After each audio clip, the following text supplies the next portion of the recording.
South Korea-Japan relations now face perhaps the biggest crisis since the establishment of their diplomatic ties in 1965. What started off as a historical feud between South Korea and Japan has triggered a trade battle between the two neighbors, and now, with the termination of their bilateral military intel sharing pact, Seoul-Tokyo tensions are affecting the security landscape in the Asia-Pacific region. South Korea has left the door open for a diplomatic solution to the pending issues, but Japan is showing no sign of accepting Seoul's calls for talks. Today, we go in-depth on the impact of worsening Seoul-Tokyo relations and what to expect ahead with Dr. Won-gon, professor of international studies at Handong Global University. Welcome to the program. Thank you. President Moon Jae-in is repeatedly urging Japan to be honest about history, while a group of South Korean lawmakers visited Korea's easternmost islets of Dokdo on Sunday, condemning Japan's economic retaliations against South Korea. And meanwhile, a Japanese politician has made a reckless claim about Dokdo, saying that a war is the only way to take back the islets, of course, angering the South Korean public and stirring a lot of criticisms from within Japan. All right. How do you address the current Seoul-Tokyo relations, and how long before ice begins to melt between the two? Well, unfortunately, I think we are in the very lowest point since South Korea and Japan has normalized relationship since 1965. Of course, there are some up and downs, especially our previous government, Park Geun-hye. Also, her government has a difficult time with Japanese government because of this comfort woman issue or the wartime forced sex slave issue. But still, I can see some difference between those period and now, because at this moment, Japanese government has economic retaliation against South Korea. That's for the first time we have experienced this kind of retaliation by the Japan. And also South Korean people, we are voluntarily participate the boycott of Japanese products. And I think this is also for the first time we have this kind of the movement. And one other thing is that I'm really worried about this, a little bit the increasing hard feeling between these two peoples too. So, and another thing is it's getting deteriorate. At this moment, I cannot see any way out of these difficulties. And South Korea, we suggest to talk with the Japan, but Japan has simply refused to any kind of talk. And they demand, request South Korea should bring some kind of a solution or alternative way to approach this forced labor issue that has been our Supreme Court to decide to compensate the Japanese firms in last year's October. And Japanese government still insists that South Korea must get directly involved in this issue. Unless then we have some kind of alternative source, they are not going to talk with us. So unfortunately, at this moment, I cannot see any kind of solution. And also, problem is that if this kind of struggle would be prolonged, that it can hurt, it can damage our economy. We already have some kind of unpredictability of our economy because actually the Japanese government has every means to control over the very important items for our South Korea's economy. So unfortunately, I have some kind of pessimistic view. It will take time. Looks like we're facing an uphill battle. Now, the Abe administration's cabinet reshuffle is set for next week, and Abe's security advisor, Shotaro Yachi, will step down, and word has it that Japan's top intelligence officer, Shigeru Kitamura, may replace him. Could this reshuffle bring about a change in the strained Seoul-Tokyo relations? Well, then first of all, we need to talk about who Shigeru Kitamura is, and he's the Chief of Intelligence Officer, so it's equivalent to South Korea's NIS, National Intelligence Service. And interestingly enough, this Shigeru has a good relationship with our director of NIS, Seo-hun, because last year we have two inter-Korean dialogue. After we have the dialogue, Seo-hun went to Japan and explained about the dialogue to this Mr. Shigeru. So they have some kind of communication channel with each other. And also Shigeru is an expert on North Korean matter, and he is in charge of the Japanese abductive issue, and so he actually had chance to meet the North Korean counterpart. But since if he is going to replace to Ichi, and he will deal with this very sensitive issue of the current ongoing issue of the struggle spat between South Korea and Japan. And I have some hope that because of this, they get to know each other of this chief of intelligence officers. And Seoul, he is very close to our President Moon Jae-in. He has direct report almost every day. And also Shigeru is known to very close to this Prime Minister Abe Shinzo. He even invited the last month this summer house of the Prime Minister Abe Shinzo have like the dinner together. So for the past 4 years, and Shige met 659 times of the Abe Shinzo. So in Japanese media said that Shigeru is kind of a family of the Abe Shinzo. So it can have some, contribute the effective way to contribute make some kind of communication channel between South Korea and Japan. So hopefully their acquaintance is something we can count on. All right.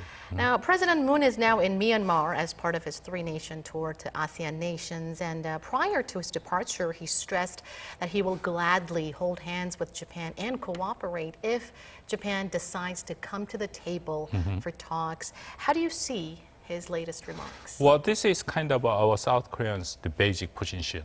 And I think you remember that the August 15 independence speech of our President Moon, he mentioned similar things. He said that if Japan stopped the economic retaliation, and South Korea will cooperate with Japan. But problem is that also our government revealed several times that we even sent some special envoy to Japan, even the August 15th. Right. And it is known that the director of this Office of the National Security, Jung Yi-yong, was the special envoy and to meet Ichi, but the Japanese government still refused to talk about this issue. So still, this is important, but Japan has refused any kind of talks with Japan, talks with us. So we will see, but it's not that easy to have a kind of a momentum to have a talk with Japan at this very particular moment. Now, the U.S. has repeatedly expressed its disappointment over South Korea's decision to terminate its military intel sharing pact with Japan, GSOMIA, and this has led to concerns of a possible crack on South Korea-U.S. alliance. Your thoughts? Yes, very unfortunately, I kind of expect this kind of a very strong reaction by United States government, because take a look at back to the period that established GSOMIA year 2016. Actually, 2012, we almost reached the agreement, but at the very last moment we failed. And 2016, we have a so-called TISA, this Trilateral Information Sharing Agreement, and then finally we have this GSOMIA. U.S. has played a very important to establish this intelligence sharing pact between South Korea and Japan.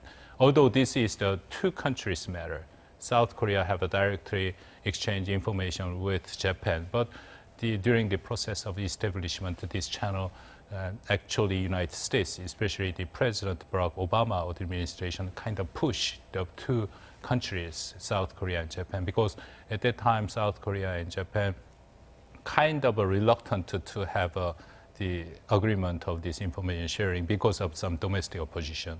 I think you remember that during this time period, there are very strong opposition, not only South Korea, but in Japan too. But United States consider this GSOMIA is one of the very vital interest. United States always wanted to have a strong trilateral cooperation among South Korea, Japan, and United States in order to counter balancing against, of course, first deter the North Korean threat, and at the same time balancing against Chinese expansionism. So this is a vital interest, and for the first time, United States finally established this kind of mechanism to come up with some kind of implement U.S. strategy, U.S. strategy. But unfortunately, I think our government is not enough explanation about this termination of GSOMIA before we actually did that. So that's why the United States has a very strong kind of a statement. They are saying that great concern and also disappoint and terminate, and it's gonna be a very negative impact on the ROK-US alliance, and even they said that the Moon administration has a misapprehension about the challenge that faced the in Northeast Asia. Those are very strong words. So we have to do something. If we let them do, it will hurt the ROK-US alliance. So my suggestion is that I think we, South Korean government, need to send some kind of special envoy to the United States. And because all those things start, when we are seeing the origin, that it starts from this Japanese economic retaliation. Right. So no question at that. Because Japan considers South Korea is non-trustworthy the country, then how we can share this very delicate military information with Japan? It's reasonable, it's logical one. But problem is, as I told you, it's not the matter of between these two countries, South Korea and Japan. It's also U.S. is deeply involved there. So I think we need to send a special envoy and to explain one more time, and then suggest that since Japan has refused any kind of talk, South Korea, we are willing to talk with Japan. So please, the United States help and engage to have some kind of a talk and bring the Japan into the table. Then we can have a talk about this, some kind of a rebuking of decision of the GSOMIA too. So that is one of the ways that we can kind of remedy of this already bit damaged the ROK-US alliance. Now, staying with GSOMIA, North Korea remained silent up until now, but on Monday it said that its termination of GSOMIA is a natural result which reflects the thoughts of the South Korean people. How do you see this remark? As far as I remember, North Korea has a very negative view on the GSOMIA. In fact, the year that we actually signed with Japan, because the main target or the main information sharing, the purpose of this actually GSOMIA itself is against North Korea, especially North Korea's nuclear and missile development. We exchange information intelligence, especially about very recently North Korea launched several rounds of these missiles and rockets.